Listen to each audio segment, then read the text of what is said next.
Quand je vois tout le monde parler d'un écosystème en particulier sur Twitter, je commence à prendre mes distances. Pas de chance, cette fois-ci, la plèbe s'en prend à la blockchain Sui et j'aime bien cet écosystème. Mais je ne déroge pas à la règle, aujourd'hui je vais aller couper une grosse partie de mes positions un peu dégènes sur Sui et ensuite on ira voir ce que j'ai fait sur mon portefeuille depuis le dernier épisode. Comme d'habitude, faut que je fasse mon boulot de merde de youtubeur, donc n'hésitez pas à liker, à commenter, à vous abonner et ne mettez pas vos doigts dans la prise d'électricité, ça peut faire mal. Allez, c'est parti, on va sur mon écran.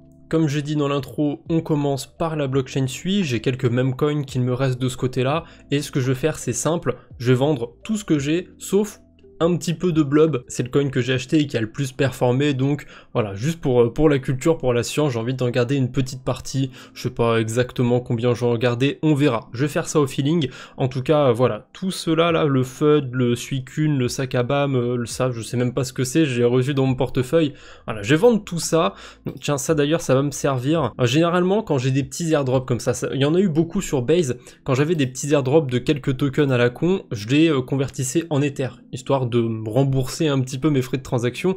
Je vais faire pareil avec ce Scuba, si ça veut bien charger, j'ai l'impression que ça va pas charger. Voilà, c'est bon, je vais échanger ça du coup contre 0,2 Sui, hein, c'est vraiment pas grand chose, mais hein, ça se prend toujours 0,2 Sui, merde, je suis pas connecté sur mon wallet. Voilà, c'est bon, je peux passer ma transaction cette fois-ci, et pour ce qui est du reste, je vais swapper ça contre des USDC. Alors pour le Sakabam et le Suicune, j'ai déjà partiellement pris des profits, je l'ai noté sur le tableur dans la page dédiée au shitcoin. Pour être plus précis, j'ai récupéré ma mise de départ à peu près. Pour le FUD, j'avais pas encore récupéré ma mise de départ, pour la simple et bonne raison que il avait pas performé jusqu'ici, et là ces derniers jours il a bien performé, il a plus de x2, on est sur un x2,5, c'est pas mal, donc je vais pas garder le FUD ou quoi que ce soit, c'est pas grave, hein, s'il fait encore x2, x3 d'ici là, ou s'il fait un moins 50%, je m'en fous, j'ai pas spécialement envie de rester trop exposé à cet écosystème Sui, en tout cas pas sur les mêmes coins, donc je vais couper mes petites positions, et pour une fois, je passe pas sur 7K agrégateur, d'habitude je passe toujours sur 7K agrégateur quand je fais des swaps, là pour mes petits swaps, je vais faire directement sur Suivision, je sais pas quel agrégateur il utilise, je crois qu'il utilise Hop, parce qu'il y a plusieurs agrégateurs sur la blockchain Sui, et que Suivision ils sont en partenariat avec eux, mais bon peu importe, j'ai que quelques petits swaps à faire, donc ça peut être un bonus de prix de farmer un airdrop, mais c'est pas hyper important non plus.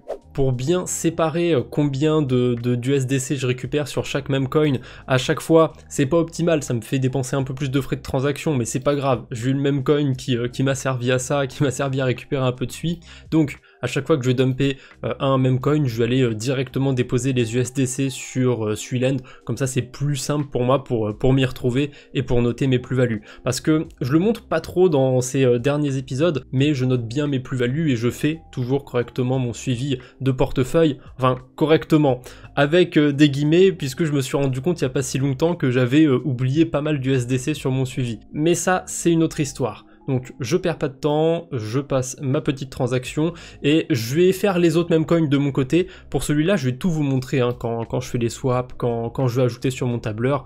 Pour les autres, je vais faire ça dans mon coin, ça ira un peu plus vite. Donc la première étape, le tableur, je mets d'abord à jour la plus-value du côté du meme coin. Donc au total, j'ai récupéré 87 $ en mettant 40 $. C'était pas si mal, après j'ai quand même eu de la chance d'être arrivé au bon moment, au bon endroit, par bon endroit j'entends carrément l'écosystème Sui, puisque je suis en positif sur tous les mêmes coins que j'ai achetés. Sur la période où je les ai holdés en tout cas il n'y a pas eu de contre-performance, donc je sais pas si c'était particulièrement du talent, si j'ai déniché les bonnes pépites, ou si c'était pas juste le fait d'être placé au bon endroit au bon moment, hein. J'ai senti l'euphorie venir sur Sui. Voilà, je me suis juste placé un petit peu partout et forcé de constater que ça a mieux marché sur certains meme coins que d'autres. Hein. Typiquement Blob, je m'attendais pas du tout à ça. Il n'y a pas longtemps encore, il y en a d'autres qui ont explosé. Il y a eu le Sudeng, un truc comme ça. Bref, c'est pas ce qui manque les meme coins en ce moment. Ensuite, après avoir ajouté ma petite plus-value, j'ai déposé les USDC directement sur le protocole Suiland. D'ailleurs, a priori, j'ai pris d'autres profits depuis le dernier épisode où j'avais peut-être oublié d'effacer d'effacer ça, je crois que j'avais oublié d'effacer ça, donc je vais rajouter mes profits, et on va zoomer un petit peu, c'est mieux comme ça. Donc c'est mis à jour du côté de Suilen, maintenant j'ai 1180 $ et des poussières de déposer. C'est un petit peu chronophage de faire le suivi correctement, mais je trouve que c'est important de le faire pour bien s'y retrouver. Du coup, la dernière étape, c'est d'aller sur mon application de suivi de portefeuille. Tiens, c'est bizarre, j'avais mis mon total en Bitcoin au total sur ce portefeuille. La valeur totale du coup du portefeuille de la chaîne YouTube, c'est à peu près 0,15 Bitcoin. Ce qui est pas si mal, hein. Je sais pas combien j'avais au tout début de cette aventure, je sais que j'avais mis 5000 $. Je me demande si je suis en perte ou en gain depuis le tout début janvier 2022. Je sais plus à combien Bitcoin était, il devait être à 40 000 $. Du coup 40 000 divisé par 5000, ça fait 1/8. Eh, j'ai l'air d'être en plus-value depuis le tout début de cette série, enfin série que j'ai déclinée en plusieurs séries à vrai dire, mais voilà, le suivi de portefeuille avait commencé le 1er janvier 2022, et ouais, j'ai l'impression que si on regarde en Bitcoin, je suis en plus-value depuis le tout début. Je pense pas que ça va durer parce que j'ai quand même pas mal de stablecoins et j'ai un peu d'Ether dans le portefeuille, mais c'est plutôt cool comme constat. Hein. J'avoue que ça me fait flex un petit peu, surtout qu'il s'est passé le bear market pendant ce temps. Pas peu fier. Alors, en Ether, on s'en fout, en euros, on s'en fout aussi, voilà, en dollars. Certes, j'utilise l'euro au quotidien, mais le dollar est prédominant sur la DeFi, donc j'ai tendance à tout traquer en dollars. Donc, j'ai des USDC que j'ai acquéris fraîchement en vendant mes petits memcoins. Donc, j'ajoute une transaction, je vais dans transférer, et c'est comme ça que j'ajoute quand je fais un échange avec des stablecoins, quand j'en reçois, quand j'en sors de mon portefeuille. Donc je vais mettre que j'ai reçu depuis une source externe vers mon portefeuille 46,72 USDC, puisque c'est ce que j'ai récupéré quand j'ai vendu le memcoin. Voilà, c'est un peu tout le cheminement, tout ce que je fais quand je vends un memcoin, quand je change de position sur mon portefeuille. Alors des fois, j'oublie de faire le suivi, hein, je suis pas une machine non plus, mais j'essaye de le faire et de temps en temps, je fais des recomptages sur mon portefeuille pour voir si j'ai pas fait des bêtises. Et la dernière fois, ouais, j'avais fait une bêtise, j'avais oublié pas mal d'USDC. Donc pas si mal, hein, ce portefeuille depuis le temps que je le fais tourner, sachant que j'ai perdu bêtement des sous sur des protocoles. Je suis quand même content d'être encore dans le vert depuis le tout début. Bon, comme je vous ai dit, maintenant je vais vendre tous les autres memcoins, j'ai juste gardé un petit peu de blub, donc je fais tout ça dans mon coin, et on se retrouve quand c'est terminé. Finalement, on se retrouve avant que j'en ai terminé avec tous ces memcoins, puisque je me suis rendu compte, en faisant une petite simulation en même temps sur Suivision et sur 7K Aggregator, que j'ai un retour un peu mieux sur 7K, donc je vais pas passer mes transactions sur Suivision, il m'en reste 2 à faire, il me reste le FUD et le Blub, je vais plutôt passer par 7K pour optimiser le plus possible, hein. Quelques centimes, c'est quelques centimes. Et voilà, j'ai vendu tous les autres memcoins, donc au final, qu'est-ce que ça a donné cette petite opération? Je vais cacher vite fait ma webcam, parce qu'on a le résultat tout en bas de mon écran. Au total, j'ai fait une plus-value de 940 $ sur ces memcoins, il me reste encore un peu de Blub en plus, donc on peut gentiment arrondir à 1000 $. Je vais pas vous mentir, je suis assez surpris, je pensais pas que ça prendrait autant du côté de Sui, surtout sur ce memcoin en particulier. Du coup, je sais pas si je les réinvestis sur des coins ou si pour l'instant je les garde en USDC. En tout cas, sur du moyen et long terme, je sais pas ce que je vais en faire. Sur du court terme, bah vous l'avez vu, hein, je l'ai passé en USDC et je le dépose sur Suilen, histoire de farmer l'airdrop. Je me dis, tant qu'il y a un peu de hype sur Sui, autant ne pas sortir tout de suite et essayer de farmer un ou deux airdrops sur la route, hein. Peut-être que du coup, comme il y a de la hype, les tokens pourront valoir quelque chose, et j'ai quand même cet avantage. Je suis peut-être pas le seul, hein. J'espère qu'il y en a parmi vous qui ont aussi pu farmer Sui de manière early, mais j'ai quand même farmé Sui depuis un petit moment, donc il y a certains protocoles sur lesquels j'ai pu accumuler des points aussi depuis un petit moment. Et pour ceux qui se demanderaient, j'ai gardé 400 millions de blub, donc ça vaut 57 $. C'est même cette somme-là, c'est plus que ce que j'avais mis sur le token initialement, donc c'est assez fou la performance qu'il y a eu sur ce même coin, et j'ai cliqué sans faire exprès sur n'importe quoi, désolé si ça bougeait à l'écran. Bon, c'est à peu près tout pour cet écosystème Sui, on va pas s'attarder plus longtemps que ça dessus, on va passer dès maintenant sur l'écosystème Aptos. Bah ouais, tant qu'à faire, j'essaye d'anticiper, je me dis qu'il y a eu de la hype sur Sui, Aptos c'est le plus gros concurrent de Sui, Donc on pourrait peut-être avoir aussi une hype de ce côté-là. Donc j'ai commencé à mettre une pièce sur 4 meme coins du côté d'Aptos. Sur les 4, il y en a 2 pour l'instant qui sont à l'équilibre, qui n'ont pas spécialement bougé depuis que j'ai mis une bille dessus, et il y en a 2 qui ont plutôt bien performé. Pour l'instant, le Donk, c'est celui qui fait la meilleure perf sur ces meme coins. Mais voilà, il n'y a pas de magie. Pareil sur Aptos, si jamais ça performe aussi bien que sur Sui, je pense pas que j'aurais juste trouvé les bons altcoins ou quoi que ce soit. J'ai juste essayé de me mettre sur les meme coins du moment, de trouver ceux qui avaient des communautés un peu actives et voilà, de m'exposer en amont d'une potentielle hype sur cet écosystème. Maintenant, il suffit juste d'être un petit peu patient. Alors peut-être que ma patience va payer, peut-être que je vais perdre les 200$, on verra bien. En tout cas, je continuerai de vous montrer tout ça dans les prochains épisodes, mais c'est pas le seul truc que j'ai fait sur Aptos, et comme d'habitude, d'où viennent les sous-sous? Pour les mêmes coins sur Sui, il me semble que j'avais payé ça avec l'airdrop de ZK Sync.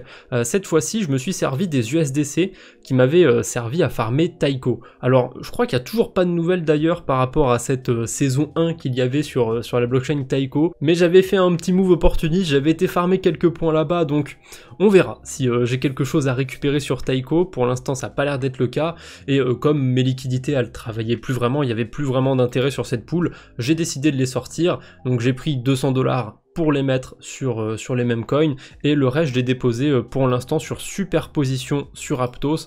C'est un des récents protocoles de prêt d'emprunt, et en l'espace de... ça fait quoi? Je les ai déposés quand exactement? Attendez, il est où mon tableur? Alors d'après mon tableur, ça fait plus d'une semaine que je suis sur le protocole, mais en réalité au début j'étais sur Meso, mais j'ai changé pour aller sur Superposition il y a 2-3 jours, pas plus, donc ça fait pas longtemps du tout que je suis sur Superposition, et même si je m'en fous de l'airdrop, c'est quand même important de noter que ça a pas l'air d'être farmé du tout, hein. En l'espace de quelques jours, avec à peine 500$, je suis rang 340, ça m'a l'air très peu farmé ce protocole Superposition. Je pense qu'il y a que quelques baleines qui sont superpositionnées dessus. Voilà, petit jeu de mots, je suis assez fier de moi.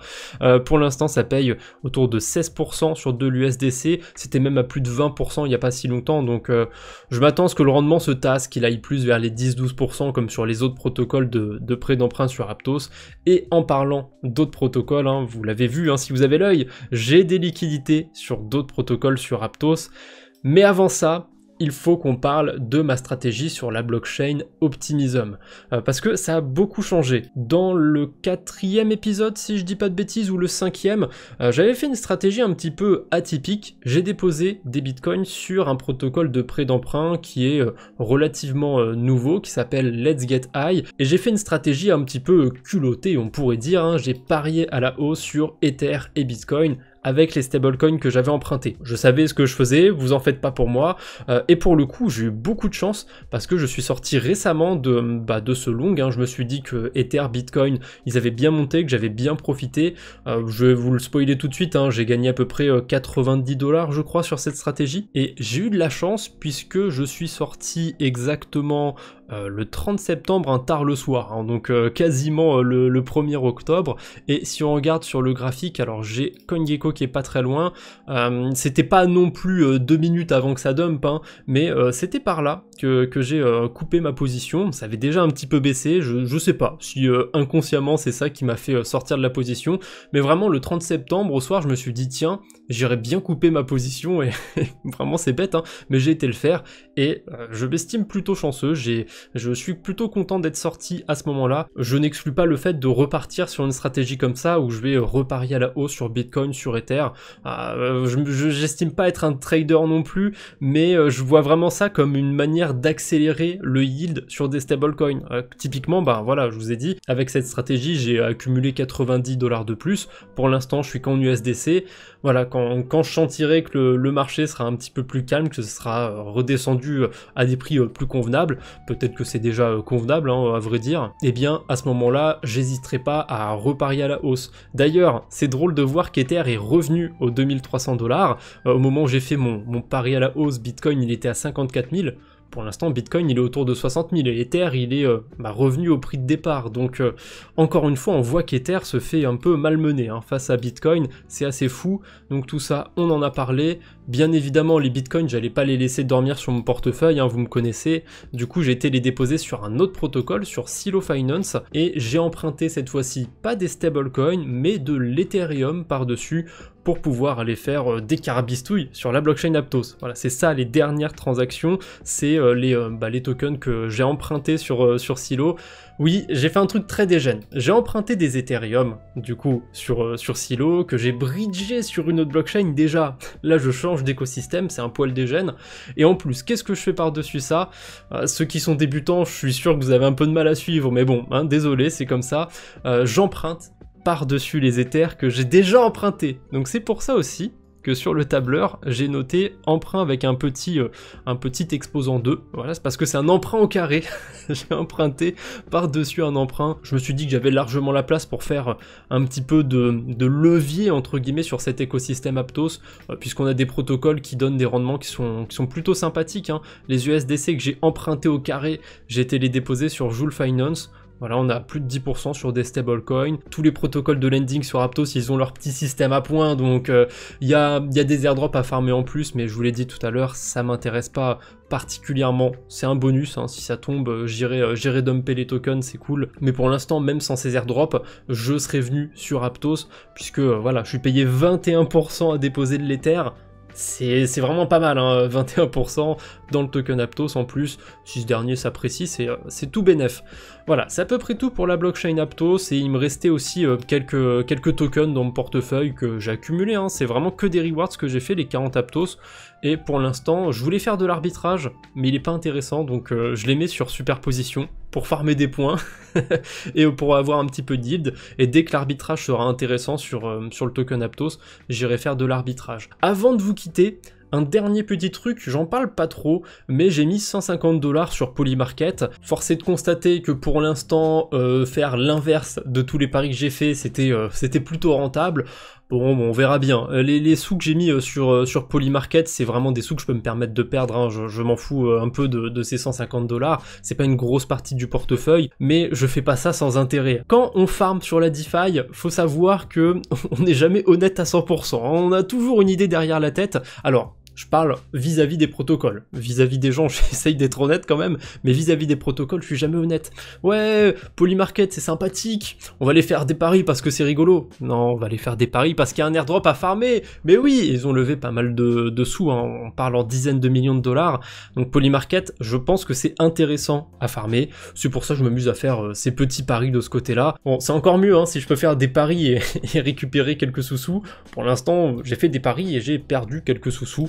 Bon, on verra. Mon plan, c'est d'utiliser Polymarket jusqu'au 1er janvier 2025. Si jamais j'ai des paris qui vont un petit peu plus loin, bah, j'attendrai, mais vraiment je pense sortir début 2025 et récupérer les liquidités qui me restera, s'il me reste quelque chose d'ici là, hein, peut-être que j'aurai tout claqué dans des paris pétés, je sais pas. Pour l'instant, j'ai des paris qui vont jusque 2025 et j'y crois plutôt bien, notamment les paris autour des airdrops. Scroll par exemple, j'ai parié sur le Wii pour qu'il y ait un airdrop en 2024, je suis à peu près sûr qu'avant ce 1er janvier 2025, il y aura un airdrop sur Scroll. J'ai fait pareil pour d'autres protocoles, j'ai fait pareil aussi pour Sonic. Ça c'est un peu plus dégène, mais Sonic, ouais, j'y crois aussi. Il y a moyen que ça tombe d'ici fin 2024. Et vous pouvez même aller faire un anti-AZK hein, si ça vous intéresse. À la limite, je m'en fiche, c'est pas mon problème. Cette vidéo, comme tous les autres épisodes du journal DeFi, n'est pas un conseil en investissement. C'est quand même bien de le rappeler. Allez, sur ces bonnes paroles pleines de sagesse, je vais vous laisser. J'espère que cette vidéo vous a plu. On se retrouve bientôt, j'espère. D'ici là, portez-vous bien. Salut tout le monde.